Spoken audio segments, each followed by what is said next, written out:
The Golden State Warriors have put their master plan in place. Reportedly, they plan on trying to trade for Anthony Davis and then using that move to convince LeBron James to come to the Bay. We're going to talk about the possible Steph, LeBron James, Anthony Davis, and Draymond Green situation. And speaking of Draymond Green as well, he's declining his player option, which should open up the flexibility that Golden State needs to start making these deals happen. So we'll talk a little bit about that, plus more smoke around the Kawhi Leonard trade and more around the NBA right after this. Welcome to the number one place for your daily basketball news and analysis, NBA Central.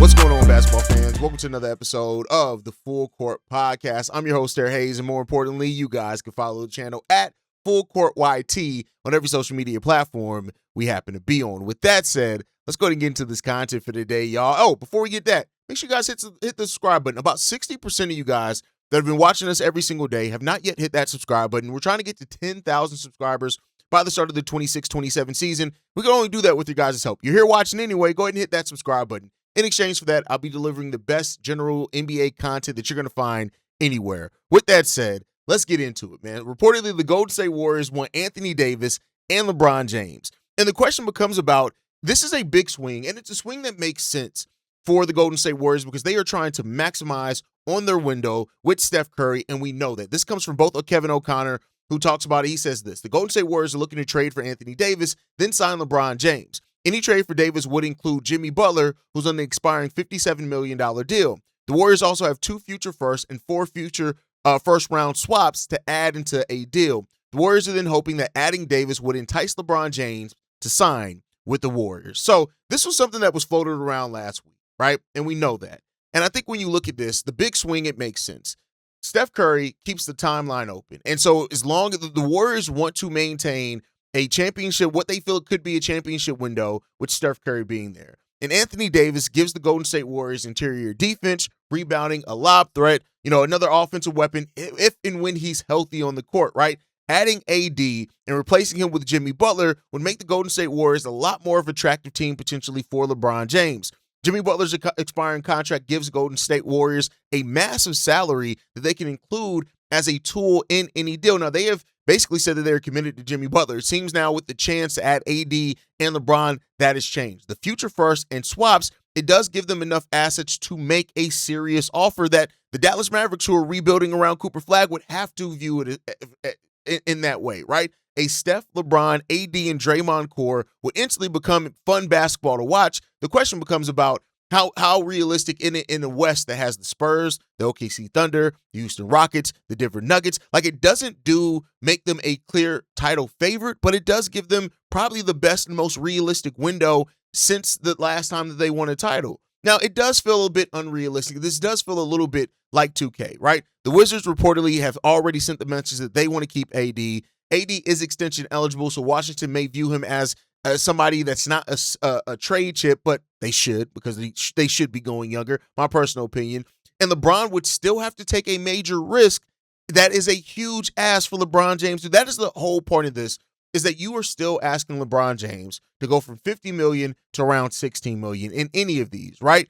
And I do think trading Jimmy Butler, does it feel like desperation? To me, it feels like, at this point, Jimmy is an expiring contract. I know, he's talked about coming back from the ACL injury, and I know Jimmy Butler is a very extremely driven player, and he's going to be driven to get back on the basketball court and look good. But the reality is, at his age, tearing his ACL, he's more of an asset than it is something functional, right? The idea is wild. The logic in it, though, is obvious why this makes sense. Golden State Warriors know that Curry's window is not unlimited, despite how good he's still playing at this age. And this type of move is when you consider when just normal upgrades aren't enough to get you to where you want to get to. Now, there's another side of this that happened just a couple of minutes ago. Shams reported that Draymond Green is declining his $27 million player option. And this is a smart move to try to get them more flexibility to go after AD. It's a smart move. Draymond can get more guaranteed years while lowering his immediate cap hit, which helps the team be better in that. It also, now that he opts out, it gives them a little bit more space and room to wiggle with. It gives them that flexibility to chase that major move that we just talked about. And it does signal that he is aligned with this front office's vision and goal of landing LeBron James and Anthony Davis in Golden State. keeping Dre next to Steph still maintains part of the Warriors' identity that they don't want to leave up. And Steve Kerr returning as well makes the continuity of all this even more important. But there still is a bit of a risk, right? Extending Draymond Green over multiple years at his age, it could age poorly. Lowering your salary may now create some space now, but longer-term money issues later down the road. And the Warriors need athleticism and scoring. They don't just need continuity, but that is what they're trying to add in this one. But if the AD LeBron James plan fails, this flexibility isn't going to matter in the long run. And that's a gamble that the Warriors are taking here in regards to this. They cannot let loyalty block them from true roster evaluation and where they need to go. This is less about Draymond leaving. It's not really a case, and nobody, I think, really looks at this as any type of way that Draymond could possibly really leave. This is more about opening flexibility for the Warriors to try to do something crazy this offseason and open up that championship window again with Steph being there. And I'll tell you what, hey, listen, I love Steph Curry as a player. I think what he's done over his career, you just can't take away from him. And a player that's still able to put up the numbers that he's able to put up deserves to have a team around him that he can actually go to battle with. But at the same time, giving up so much future assets potentially for AD, who's already had a career of injuries, it just seems like it's a gamble, and I don't know if it's going to pay off. It's an interesting gamble, but there's $73 million below the second tax apron, $60 million beneath the first tax apron, and they're not over the cap at all. That's where they are now with this move. So it gives them the flexibility to do something crazy. I guess we'll just wait and see. They got Yaxel Lindenberg in the draft as well. I don't know if that plays a part into the trade or whatever else. If he hasn't signed his rookie contract yet, they can still move him even without that. But I guess we'll see, man. I just don't know where this is all going to go. If they're able to complete this the way that they want to complete it, then I do think you got to give credit to the front office for getting creative in the stance. If you get LeBron James to take the mid-level exception, that's huge. But I guess we'll see. Let me know what you guys think down below. Is this too much 2K that the Golden State Warriors are trying to do? Or do you think this is really something that could happen here for Golden State? Let me know that down below. Last night I dropped an episode on Kawhi Leonard and the trade talks. Well, we got another wrinkle of that. Apparently between Kawhi Leonard and the Raptors right now, they are engaged in serious trade talks with the deal possibly happening. This one comes from Shams now, who says this. LA and Toronto discussed the deal over the past couple of weeks, as Leonard's reps informed other teams that he only wanted to sign an extension with the Raptors if the Clippers were not going to keep him, sources said. He had preferred to stay with the Clippers, but the franchise made no long-term commitment to him this offseason. Leonard has only the 2026-7 season left on his contract at $50 million. That comes from Shams. So now it seems like we've moved from a territory of if to maybe we're moving toward the territory of when. And I say that because things are still very fluid. Things can still change every single day to where it looks like it. We'll see what ends up happening in regards to that one. But I'll say this. If this were to happen and we did legitimately see Kawhi traded to the Toronto Raptors, it would be such an interesting thing for the Raptors to do. We know the Raptors are looking for a star acquisition. So that part of it isn't as surprising if that ends up happening, but it does look at something. You do look at that and say, all right, what's the next step after this, right? So let's talk about both sides of this. Toronto, should they chase Kawhi Leonard? Kawhi has already proven that he can win a championship, right? He can push your team to win a championship. However, that was 7 years ago, right? And Toronto Raptors do need a true superstar to help raise their ceiling. Of course, you got players down there that Scotty Barnes is a star in the making. He keeps getting better. Colin Murray-Boyles, it looks like a solid piece and weapon that he's going to continue to develop as well. If Kawhi Leonard is willing to extend there, the risk becomes easier to justify, but it gives you somebody that can raise your ceiling immediately. Toronto has familiarity, they have history, and they have the excitement of the fan base on their side as well. If the Clippers don't commit long-term, this is what opens that door. Now, as far as being careful, like we keep saying, the biggest thing in all this is that Kawhi is not 2019 Kawhi Leonard anymore. Health and availability remain major concerns for him, and at $50 million, the contract creates pressure to immediately be able. You're putting yourself basically in the same situation that Houston put themselves in. They made a move for KD, and it made every little thing even that much more important to get right? And we saw they didn't live up to the hype and expectation. But I say this, if the roster around Kawhi still is not title ready after you trade for Kawhi, what's the point of all this? And that's the question that the Raptors really need to ask themselves. Are they really at a place where they feel like they are championship ready by making a trade for Kawhi Leonard? And that's the story in all this. And it's still the part of the Clippers still got to be weighing move him or trade him. I said before in last night's episode, I'm on the side of move him because, I think that it's only downhill from here. He had a healthy playoff run. I don't know if you ever going to get Kawhi Leonard's value as healthy as what it is, because if he suffers another injury or anything like that, it's done. It's cooked. It's over with. So, strike now where the match is hot, and get it done. I think that's what you need to do. Yes, Kawhi's still elite, and yes, Kawhi still gives them, a star-making wing that's difficult to replace, all that type of stuff. But I think at this point, you got to move forward.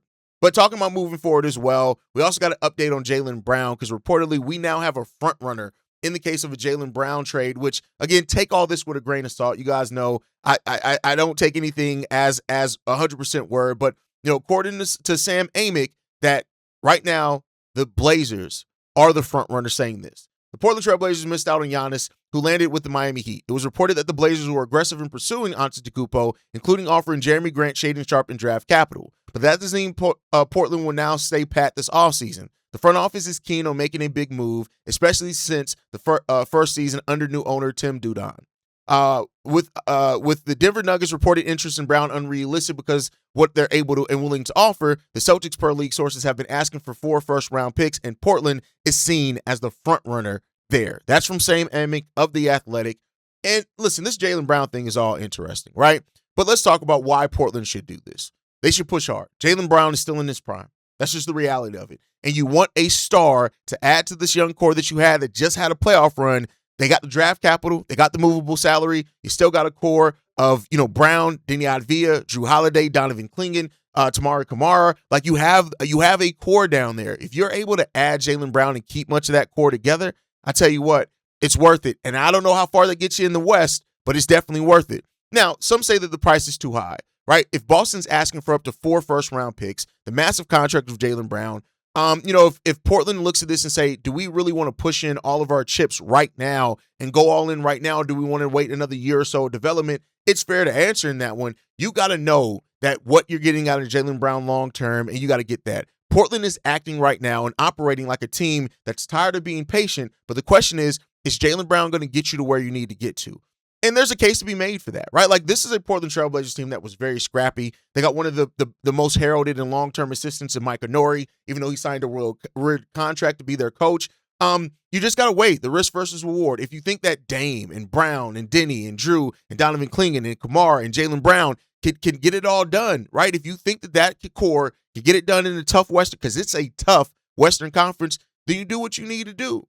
But, we'll see what happens in regards to that. Let me know down below what you guys think. Do you think the Portland Trail Blazers should be pushing all their chips in right now to go after Jaylen Brown? Let me know that down below. Last bit of news before we get up out of here. Fred VanVleet exercised his $25 million player option. It is what it is, right? When you lost Fred VanVleet last year, you saw how much that threw off the Houston Rockets. You need his leadership, not only just for the young players, but also for KD, who is not a leader. You need that leadership, right? And so you avoid creating another major hole there. It's good. Keeping him allows you to focus on targeting upgrades. You don't have to worry about something. And it's a 1-year option. So you keep your flexibility alive as well. But the Houston Rockets still need more. He's helpful, but he doesn't solve every offensive issue that they have. You still need more shot creation. You still need more three-point shooting. You still need more balance as well. I think paying $25 million for Fred VanVleet does limit your flexibility, but you gave him the player option. You knew it was coming. So if they want to level up this season, Houston's going to have to find a very creative way to get that level up done, and we'll see. This is a sensible move. It was an expected move. Now we get to see what else the Houston Rockets do to continue making a step forward, because they took a bit of a step back last year. Now can they get back on track?